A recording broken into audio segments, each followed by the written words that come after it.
Hi, everyone. It's Nate Shear, and you're listening to Mind Force, a podcast where we push boundaries, spark curiosity, and grow together. Today, we'll be talking about branding, health, and family. So let's start with the background, a quick introduction. Tell us a little bit about yourself. Who are you? What do you do? And what brings you here today?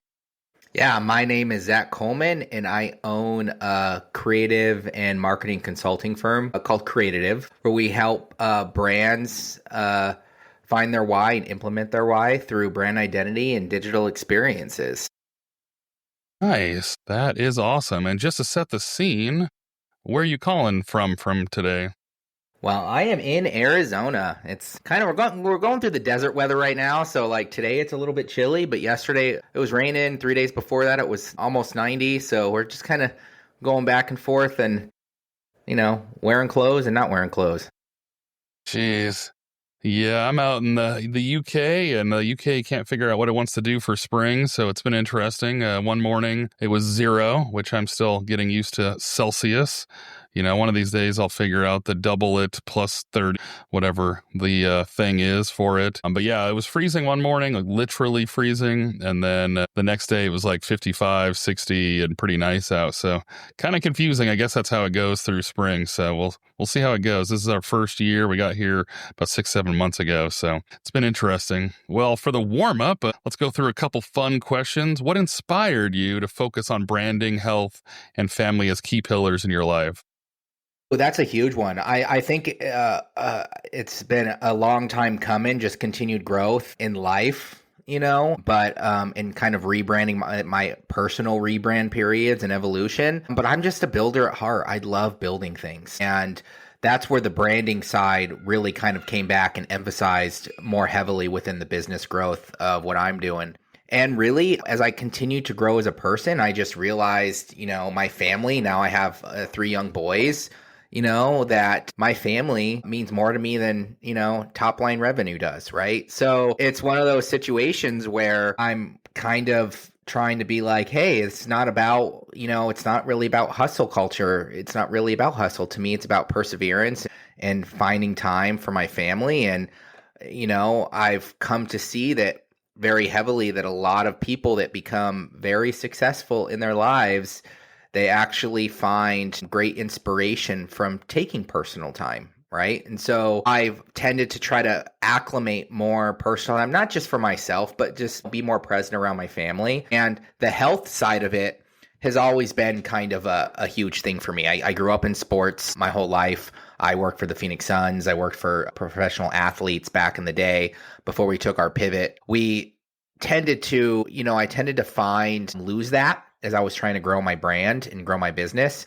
And I came to realize that those are the things that I have full control over and I can hold myself accountable to. So if I'm not able to keep myself top performance, how do I expect my team to perform and be able to perform for my family and my clients? Yeah, that makes sense. I'm curious, how do you define success? I always find it kind of an interesting thing. Like some people want, money or the car or the house or things like that. But how do you personally define success? Funny enough, I think that success is an ever-growing, changing thing. I personally, when I first started my business per se, I was one of those people that was like, success to me back then was like, hey, I want to make a crap load of money. I want, and it was more from an internal perspective of like, hey, like I want people to see that I can do my shit. I want people to see that I can do it, right? I want to be seen and heard by people. And then I got to the point where the money wasn't necessarily as important. I kept telling myself back then that like, oh, I'm saving up. And then I got to the point where I'm like, well, this isn't really gratifying. I am at a point where I have no longer scarcity mindset, and I'm not going to say I'm in that top 1%, but I was at a good place where I was like, I'm almost 40 and I don't need to grind and work my butt off for $1,000, right? So, that was part of my shift, one of my rebrand periods in life. I had to go back and be like, well, why am I not happy? And I had to like look, and I think a lot of it came down to I was still putting too much emotions in the business.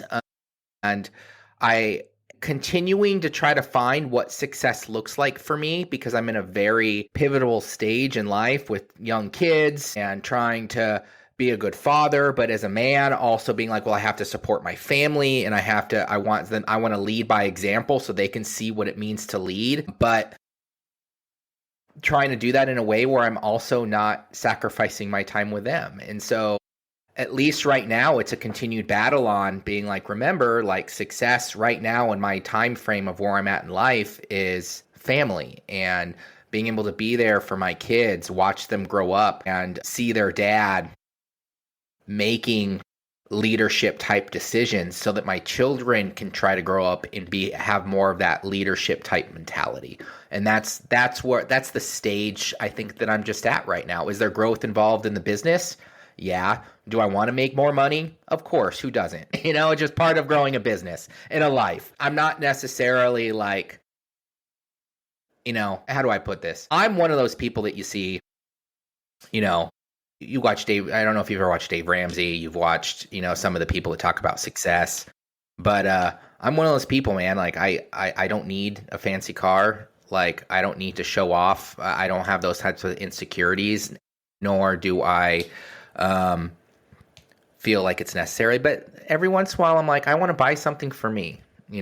I'll buy something for me, and so I don't really need that stuff, and so.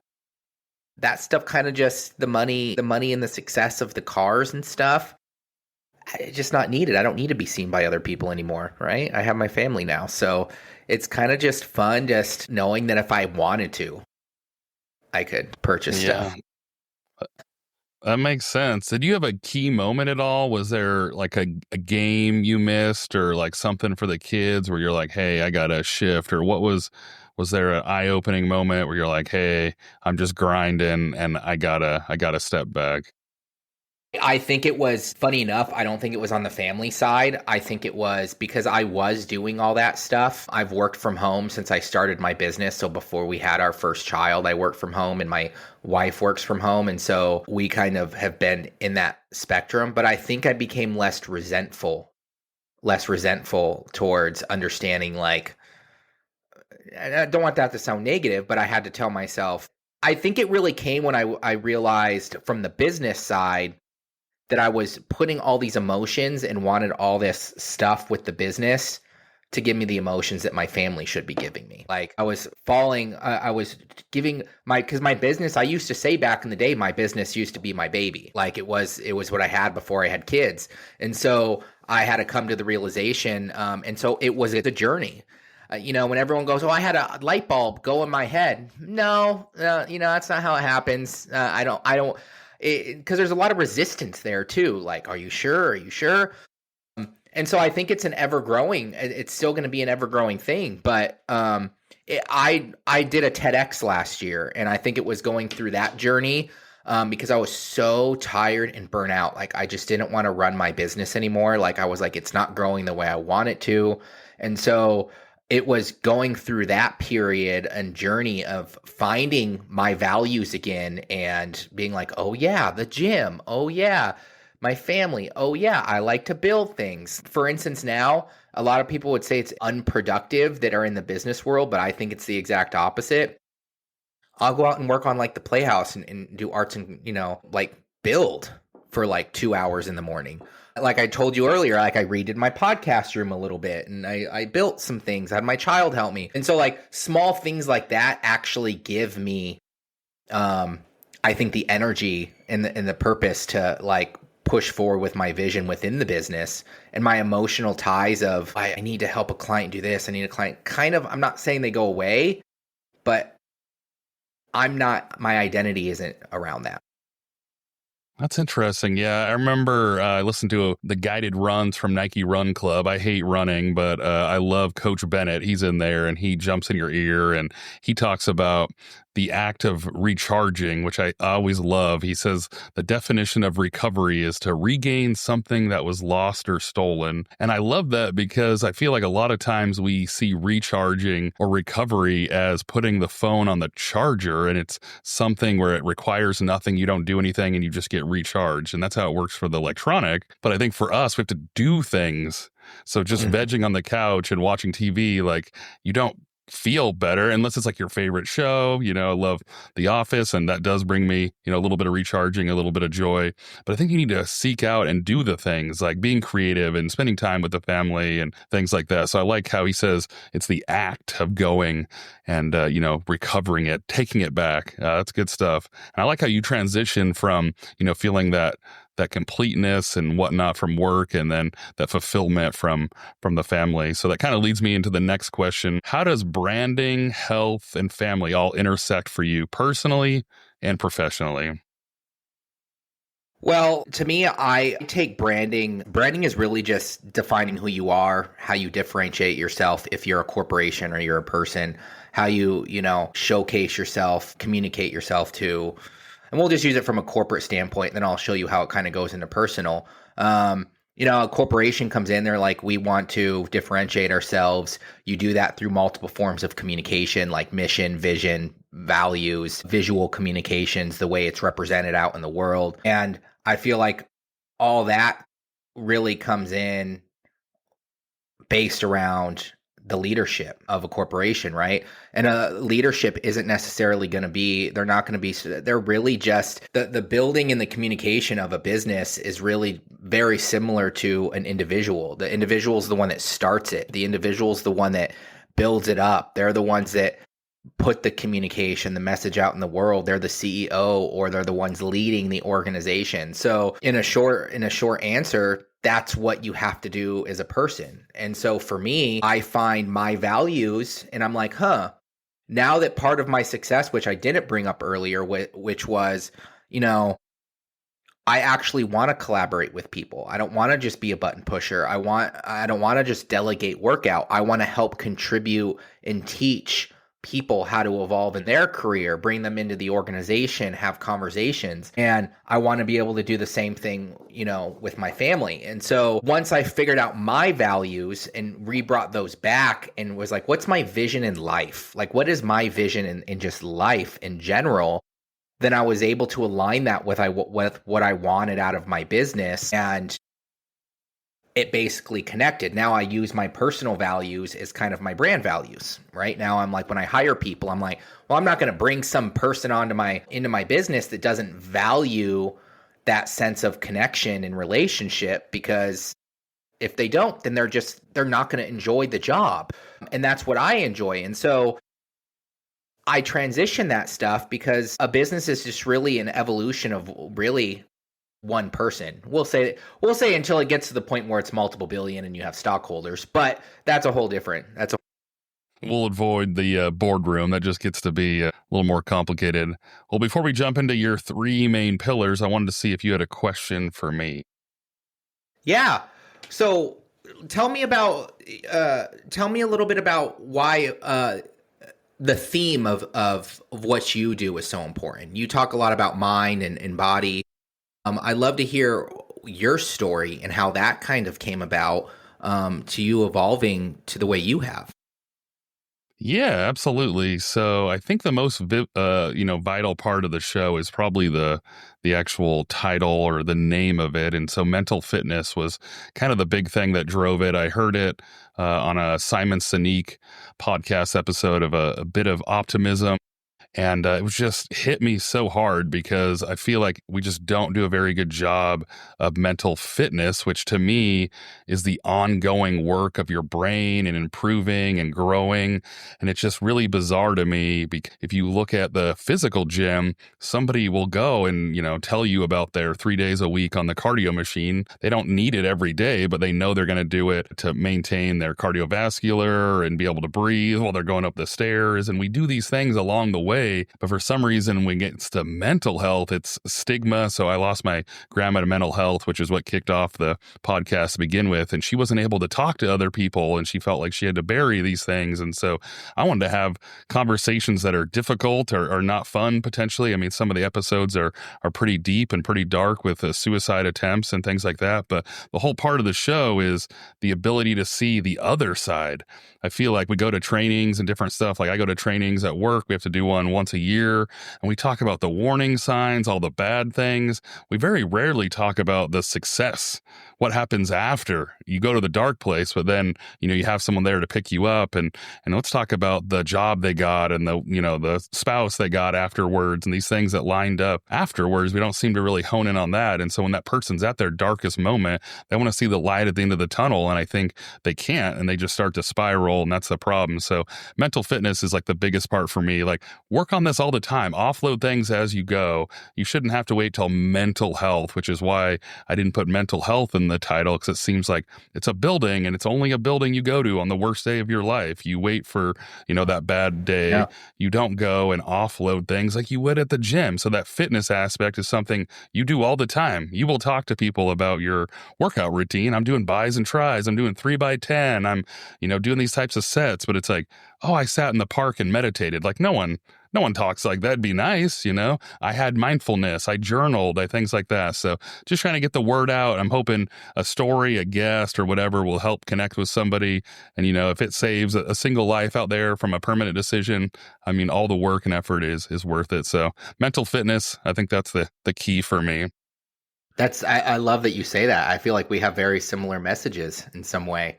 I feel like to grow a business, it's very similar, right? You have to, and even your podcast, like, it's very easy to look at those numbers, right? Like to go up and like, oh, how many downloads did we get this month? Or how many people did we get this month? There's so much there from a personal level that push us to be like, we have to kind of take a step back, and kind of like I said, I like to build things. And so I love that you're working on the mental side. That's one of the reasons I go to that's my main reason why I go work out now. Like you said, is it's my mental clarity. It's my visionary. And it's kind of one of the reasons I did my podcast. So we'll probably do a joint, man. I'll have you on my podcast too. How does that sound? Awesome. Yeah, it sounds great. Well, I'll come over and chat. So your first main pillar is branding. So how does branding, or what does branding mean beyond just logos and visuals? Look, we create stunning visuals for people. Like that's part of the job of branding. But at the end of the day, if you're not living by your values, your mission, your vision, then the logo, the tangibles, whatever you want to call them, the visuals, the messaging, none of it really matters. It really is how it's portrayed.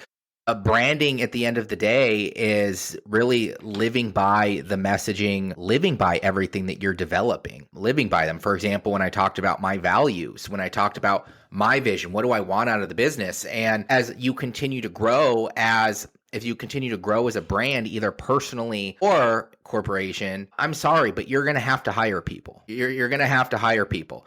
There's a very few in between that make, $1 million a year that don't have any sort of team under them. And so many people look at personal branding and they're like, oh, I get to just work for myself and make millions of dollars. It's like, you wish it worked that way, but in reality, you should want to hire people, and so that's really what branding means to me. It's really just the living component of living by your leadership abilities, and communicating those leadership abilities amongst all of the stuff that you put out there. So if you create a logo, for instance, and it's just like this visual of like this thing that was made in clip art, and it was like let me put it this way. If you're just opening a location, you're just starting, I'm not telling you have to go spend 30 to 100 grand on a large brand identity. One, you're not a large corporation. Two, you probably don't have 30 grand to spend on this, nor should you. If you're just starting out, yes, get something small, but make sure you're not just going out there and saying, hey, hire someone to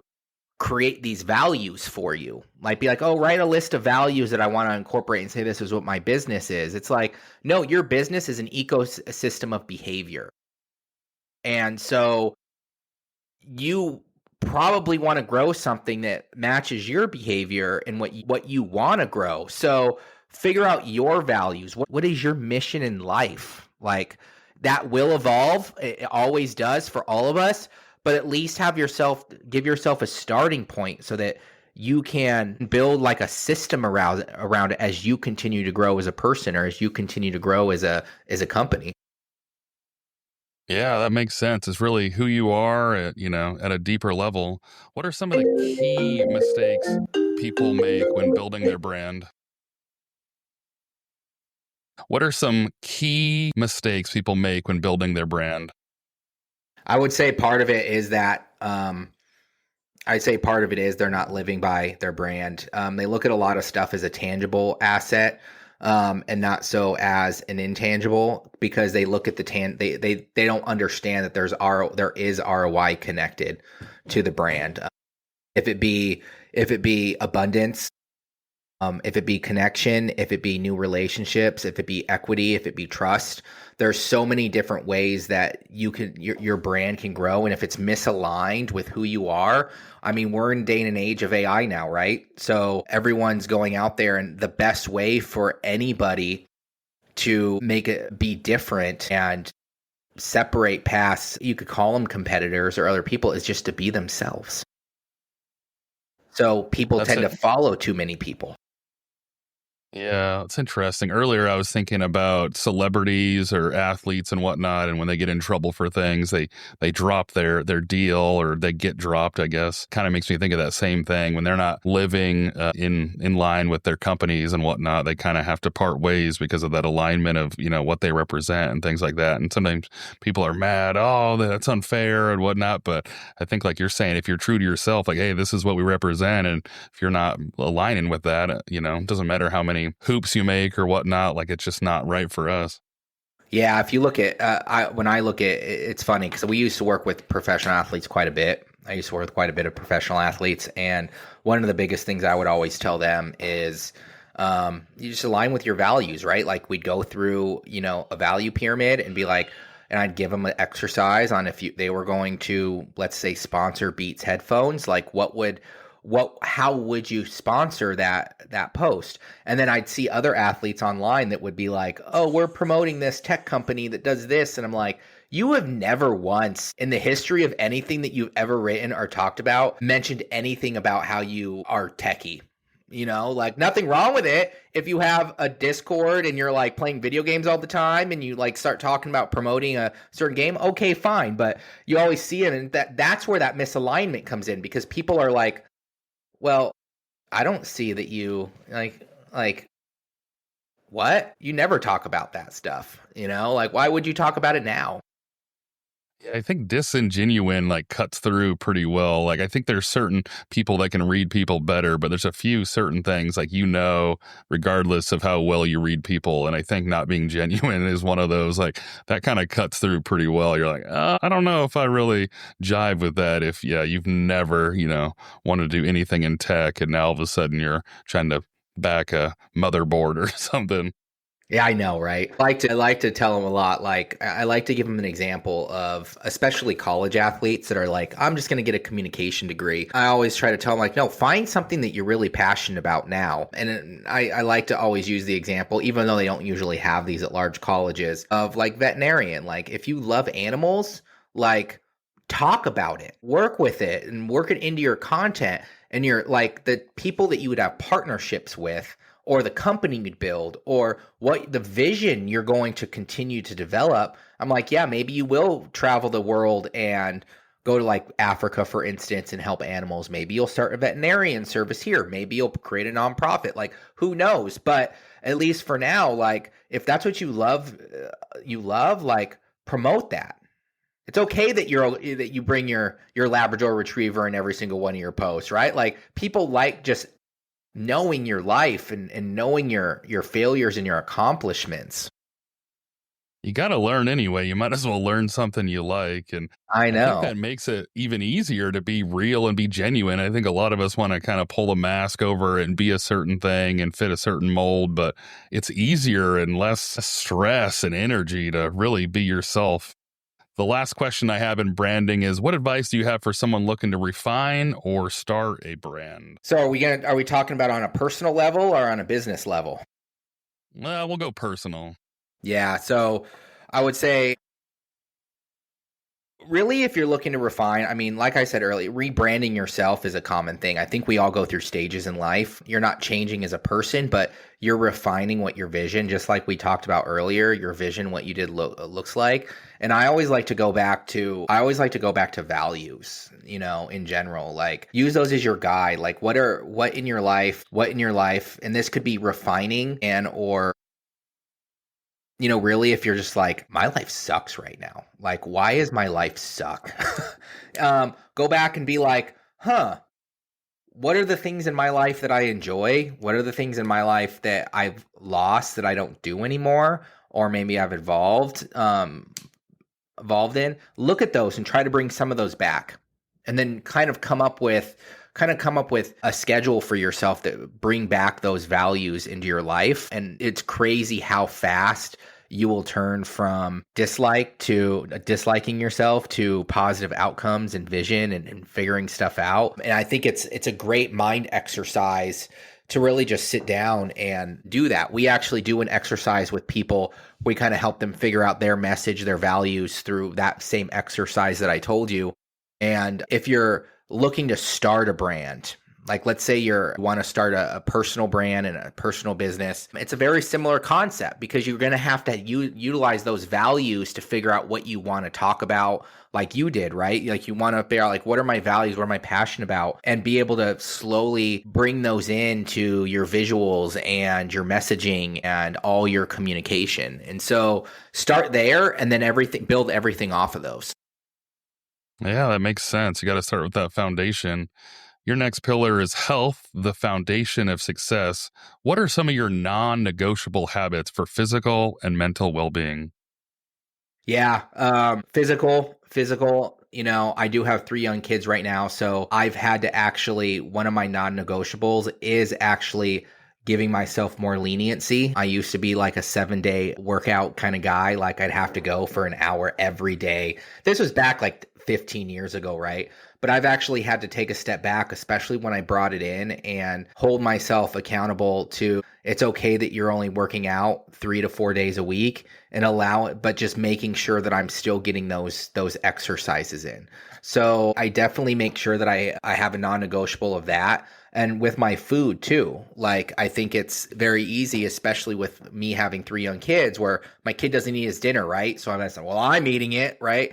Like getting back into a food regimen of making sure that I'm eating healthy and I'm staying, because that's, like I said earlier, those are the things that hold yourself accountable. And if you can't hold yourself to the things that you do have control over, how are you going to be able to get through those times for the things that you don't have control over? And so to me, it's just that is my non-negotiable, is like I have to hold myself accountable to those things for myself that I say that I'm going to do, because if I don't, then what else am I not holding myself accountable to? And yeah, that's tough. I hate throwing stuff away. Those Dino chicken nuggets that are still sitting there. Ugh, I just try to blame my extra weight on the kids. It's probably unfair, but how do you stay consistent with health goals despite a busy schedule? Yeah, I think that's tough for all of us, especially in different seasons of our life. And I think it comes back to that last question. I just have to hold myself accountable. I think if you have any sort of, let's say you have worked out in the past, or you've done, some things, it's very easy to, like, for instance, I know what the carbs are in an apple or a banana. That knowledge is already still in there, right? And so I really just make sure that, and actually, let me explain this a little bit differently. Like right now, especially with the business, I have family time, I have business time, and I told you that I'm starting to bring in the personal stuff more so within the business time instead of the personal time. And so with the busy schedule, I just make sure that right now to hold myself accountable, I'm actually in the mornings setting them in advance. Like, what does my ideal week look like? And my ideal week looks like, hey man, In the morning times, like I'm not getting on calls with people. I'm spending the first 2 hours of my day working on myself, building the playhouse, going out and going to the gym, going on runs when I don't have as much time. And that's been working out for me a lot better because what ends up happening, I see, is when you have a busy schedule and you're so used to doing those things that you have to do that you don't want to do, especially with a growing family and a growing business, is that the personal stuff falls to the wayside. So to get other things done. So to me, I'm like, I'd rather work on that first and then allow the other stuff to just be after I'm done. And so that to me is the best way I've seen for myself. It may be different for other people, but I try to marry time first. Yeah, that makes sense. What are your thoughts on the term work-life balance? Yeah. It's funny you say I look at people like Alex Hermosi, who's always like, "Oh, I work. If you love work, you have to do it 18 hours a day. If you love it." He's like, "I love it." I don't really vibe with the Gary Vee stuff. Like I said, I'm not a hustle culture kind of guy. Like I just don't feel like that's needed. I am very big on the grit and perseverance style mindset. So, yeah, whenever I hear someone saying there's always going to be sacrifice, no matter what. There is no such thing as balance. There really isn't. You're either going to be working a little bit more, spending more time with family, sacrificing business a little bit, but as long as you're able to try to find some balance of the things that you enjoy, yeah, I love being on these podcasts, for instance. Does it make me any money? No. I just love being on them. Do they help build brand awareness? Yes. That's, part of it. But I also know that like, hey, like really at the end of the day, I'm only going to be as strong as me. And so I believe that balance for me looks like just making sure I'm getting adequate time in for myself and spending a certain amount of time in the business that I feel adequate for the stage of life I'm at, knowing that, yeah, it's probably not going to go from a, 400 to, $10 million company tomorrow, but I don't want to miss my kids growing up. So I have to take that's the sacrifice I'm making to be balanced right now. Yeah, I always find it interesting. I've heard harmony. I think I like harmony a little bit more. Balance is just always funny to me because it seems like there's a net zero. Like you count up all the minutes and it equals to this 100% by the end of the day. Just always a little funny. But the last question on health, I was curious, what's an underrated health tip that people often overlook? Ooh, let me see if I can underrated health tip. I'm going to get a little technical on this one with you. I say underrated health tip is focusing more on the micros and not the macros of your eating habits. I'm very big. I remember when I was working out very heavily, I literally the one time in my life that I had a six pack, I was very big into working out back in the day. And I still love it, but I was very macro. I was like 80 grams of carbs a day, 210 protein, 60 grams of fat. And even though I still try to stick to that, there tended to be a situation where I was no longer eating vegetables. I was no longer eating the healthier, balanced type foods that actually give us our micros, like our vitamin D and our potassium. And that's why I stopped keto, funny enough, because when I was on keto, it was, oh, well, you have to take supplements for your potassium and magnesium. I'm like, how is this a diet? How is this a healthy diet if you have to take supplements to get certain vitamins? So even though it made me so ripped, I was like, nah. So I would say micros. Focus on your micros more. Focus more on the intake of your vitamins and your nutrition that you need, more so than how many carbs am I getting? How much protein am I getting, and things of that nature. Oh, that's interesting. I don't think many people think about vitamins and minerals, huh? That's a good reminder. Your last pillar is family, so probably the most important. Maybe we should have started with it, but this is the core of a balanced life. How has your family shaped your values and approach to your business? Oh, I think we kind of talked about this a little bit. Leadership, I think at the end of the day, I get so like, here's a little inside vulnerable, like Encanto is like my favorite movie now. Like I watch Encanto. I have three young boys, man. So like from 1 to 5. And so Disney is like our daily jam at this point, and I still get butterflies every time I watch certain scenes. Part of that is probably past trauma, but I watch my kids grow up, and I'm like, you know what, like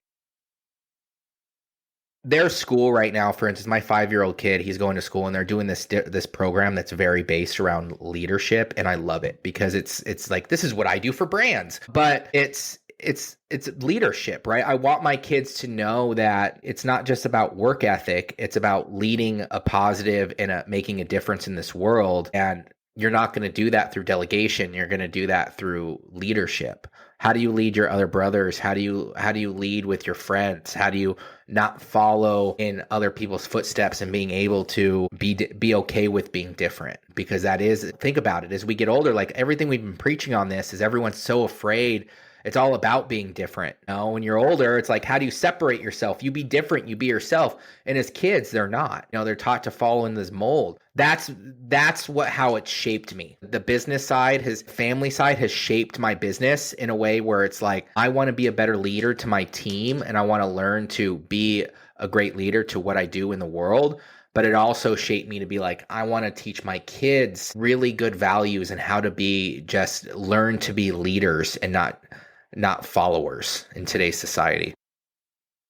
That's such an interesting concept. I've never really thought about it that much, but I remember growing up, like I was always kind of weird, and it was always kind of like looked down upon and things like that. And it wasn't until I got older and you kind of struggle with it, and then you finally embrace it at some point. And then people are like, "Oh, that's so cool. You don't worry about what people think." And I'm like, "Oh, I don't know. I've just been weird like this my whole life. Is this cool now? This is cool," because it seemed like for the longest time it wasn't. And like you said, you're supposed to kind of shut up and sit down and blend in and things like that. I guess it pays off at some point, but I mean, you can only be who you are. So that's interesting. I was curious earlier, you were talking about balance and things like that. How do you create intentional time for loved ones while managing all those other responsibilities? I'm just, part of being a leader is you have to be straightforward, and that's not necessarily mean. It's not necessarily nice. And I'm trying to be more, that's something that I've been really working on myself, is just being more straight. And I'm just straight with my team. And I'm like, I'm sorry, like, we will work from this time. If you guys want to, take time and do work here, you can, but I will not be messaging you. Like, I'm just very strict on that. Was like the first thing that I ever did within my business, and to clients too. Like, it's like, hey, most of our clients are pretty good at it. There's always the one outlier that tries to sneak in and contact you on a weekend here and there. But and I'm not saying I'm not friends with some of them, but we're work acquaintance friends. And so it's one of those situations where that's really the work-life balance I need. Is, I mean, I don't check my DMs. I don't check my work stuff past work. On the weekends, I don't even know if I look at my phone. I purposely put my phone away, and I'm just like, just do stuff. I used to be what you said, and I used to be like, I just love laying on the couch and doing nothing. But now it's the exact opposite, man. I lay on the couch for 10 minutes and I'm bored. It's so bored that I'm like, I need to do something, And so I think that's something that was ingrained in me kind of early in life, was like, or in the business, that is I'm sorry, I'm not working past this time. And since I own a business, I have a little bit more flexibility than if you were in a corporate world. But damn well, I'm trying to teach my employees the same thing. Like, don't work during this time. Be around your family. And so, to me, that's probably how I try to balance the most. I stick away from phones. I stick away from instant messaging my team or going back and forth as much as possible after about 4 p.m. on weekdays and weekends. Like I said, unless I'm going to an event or I'm out of town, like, yeah, I'm not touching my phone. Yeah, I find it just really interesting how different, the recharging is, because you definitely feel better and relaxed, laying on the couch and whatnot. But there's just a different level, like you had mentioned, putting the play set together. You have purpose, you have belonging, you have, something you accomplished. And so that's just a whole different level of, getting recharged. I was wondering, what's one lesson your family has taught you that influences how you approach life today? I'm gonna go deep on this one. Yes. I've figured out that I finally have the people that help me feel seen and heard. My family sees me, my family hears me, my family needs me. And so all that past trauma of a personal level of, oh, I want the world to see me for who I am doesn't matter anymore. I'm like, my family now, that's who's important. Those are the people that care for me. And it goes vice versa too, right? For them. And I think that's the biggest thing for me is knowing that I have someone to feel seen and heard. My business is no longer my baby. It's just a thing. It doesn't define who I am anymore. And it's interesting because you think it would be pretty easy and pretty clear cut, but it's just kind of bizarre. Because I know at work, like you turn a project into the boss or something, and he's like, "Thanks," and that's pretty much all you get. But you get home and you come up the driveway, and your son grabs your leg for a hug of like, that's better than any like, oh, thanks for the good PowerPoint or, whatever.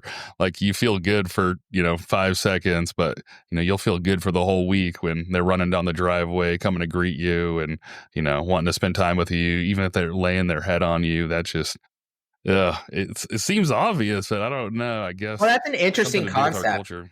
I've never thought about that. The whole going in and going into the boss and being like, "Oh, here's my PowerPoint," and him just going, "Okay, thanks." I think there's a disconnect there because I'm not going to say I own a business now, so it's like I can see it from both sides. But now I'm like, I knew in the past when I was in the career world, I probably would have came home and been all resentful for it. Like he didn't even give me any credit, didn't even do this. But now I'm like, he actually didn't have emotional connection to this stuff, and nor should you. Should you have passion and love what you do? Yeah.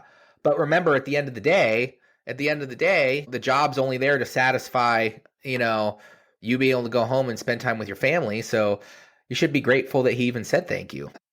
Yeah, that's true. There's many ways to look at it. I always think, retirement ceremonies are something that's really big in my world, and people kind of make the joke, and maybe it's not a very good joke, but they talk about, I hope I have a front row at my retirement ceremony, and the front row is supposed to be your family and your loved ones, and a lot of people get divorced and other things over their career and whatnot, so they don't have that, and so it's like that's bizarre that you're or kind of sad that you're giving credit and all your time and effort to all these people over 20 years, and the people you should have been giving it to are the ones that are with you, should be with you the whole time. So yeah, definitely get it to that retirement ceremony and have that front row where you're giving out flowers and things like that.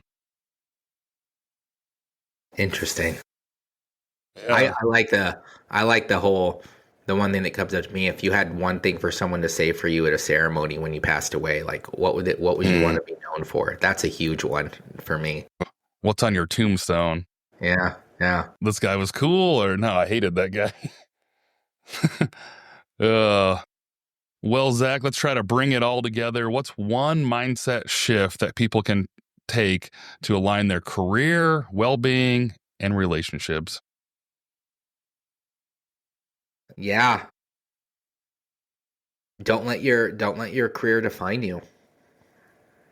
Don't let your career define who you are. I think that's really what it comes down to. It's very easy to get caught in the game of being a workaholic and do stuff, which there's nothing wrong with being passionate like Alex or Hormozy and doing your thing. But, what are you doing it for if it's not for you to spend time on yourself, and enjoy your life. And so I'm not saying go out there and spend all your money on things, but what I'm saying is just enjoy yourself, enjoy and let your life be your defining factor, who you are. Absolutely. Well, thank you, Zach, for coming out. Where can people connect with you and learn a little bit more? Yeah, definitely. Well, like I said earlier, we just relaunched our podcast. It's called the Fit to Grit Cast. It's where we come up with all those visionary ideas that come to us during our daily normal activities. And if anyone wants to subscribe to that or just watch it a little bit more, you can head over to creative.com/fit to grit cast. And of course, I'll give you that for the show notes. Come listen to our podcast. Absolutely. And I guess I'll have to jump on at some point. Well, that is a wrap. If today's episode sparks something in you, we'd love to hear about it. Reach out on Instagram, Facebook, TikTok, or YouTube. Please drop a review, and we'll see you next time. I love you all. See ya.